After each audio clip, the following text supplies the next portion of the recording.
සියලු දෙනාටම සුබ උදෑසනක් වේවා. විශේෂයෙන් අද මෙම මාධ්‍ය සාකච්ඡාව අපි පවත්වන්නට හේතු වන්නේ මේ වන විට ශ්‍රී ලංකාවේ විශේෂයෙන් කුලී රථ මුවාවෙන් සිදුවන එහෙම නැත්නම් වාර්තා වන සොරකම්, කොල්ලකෑම්, ඒ වගේම බිය ගැන්වීම් පිළිබඳව යම්කිසි අවධානයක් යොමු කිරීමෙන් පසු විශේෂයෙන් මේ දැනුවත් කිරීම අද සමාජයට අපි ඉදිරිපත් කරනවා. මෙම බොහෝ අවස්ථාවලදී විශේෂයෙන් අත්අඩංගුවට ගන්නා ලද රියදුරන් එහෙම නැත්නම් කුලී රථ මුවාවෙන් සහායට පැමිණෙන එම අයවලුන් බොහෝ විට විෂමත් එහෙම නැත්නම් මත්පැන් වලට ඇබ්බැහිවන් හැටියටත් අපි මේ අවස්ථාවේදී හඳුනාගෙන තියෙනවා. ඒ නිසා විශේෂයෙන් අද මෙම මාධ්‍ය සාකච්ඡාවට හේතුපාඨක වෙන කරුණ තමයි පළමුවෙන්ම සඳහන් කළ යුතුයි. ඔබ කුලී රථ සේවාවක් සඳහා ගනු ලබන, යොදා ගනු ලබන, ආරාධනා කරනු ලබන වාහනය විශේෂයෙන් නියාමනය කරන ලද වාහනයක් බවට ඔබ සහතික කර ගැනීම සුදුසුයි කියලා අපි විශ්වාස කරනවා. ඒ වගේම ඔබ විසින් ආරාධනා කරන ලද වාහනය, එම වාහනයේ ලියාපදිංචිය, එම රියදුරාගේ නම, එම වාහනයේ මොඩලය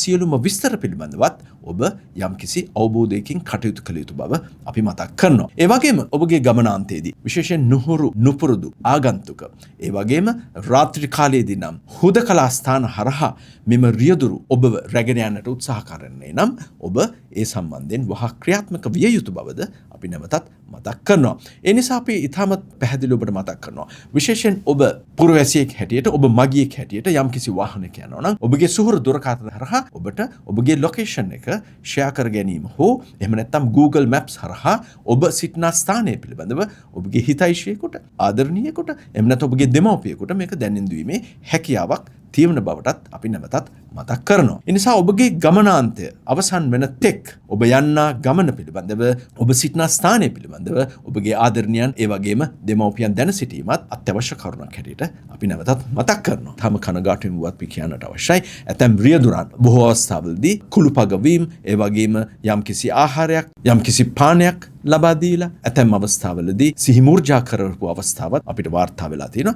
ඒ නිසා අපි තාමත්ම අවධානයෙන් මතක් කරනවා ඔබගේ ගමනාන්තය තෙක් ඔබට නුහුරු නුපුරුදු ආගන්තුක අයෙකු විසින් යම්කිසි පානයක්, එහෙම නැත්නම් ආහාරයක්, එහෙම නැත්නම් ජලය හෝ ලබා දෙන්නට අවස්ථාවක් උදා කරගෙන නම් ඒ සපුරා ප්‍රතික්ෂේප කළ යුතු බවත් අපි මතක් කරනවා. ඒ වගේම දැන් ඔබගේ වටිනා දේපල, මුදල්, ලැප්ටොප්, ඒ වගේම ජංගම දුරකථන, ඒ වගේම රන් ආභරණ පැළඳී යන ආකාරය පිළිබඳවත් ඔබ දෙවරක් සිතා බැලිය යුතුයි. ඒ මන්දයා විශේෂයෙන් ඔබ හා සමග යන එම රියදුරා යම් අපරාධයක් කිරීම සඳහා ඔහු උත්සුක විය හැකි බවත් අපි අවධාරණය කරනවා.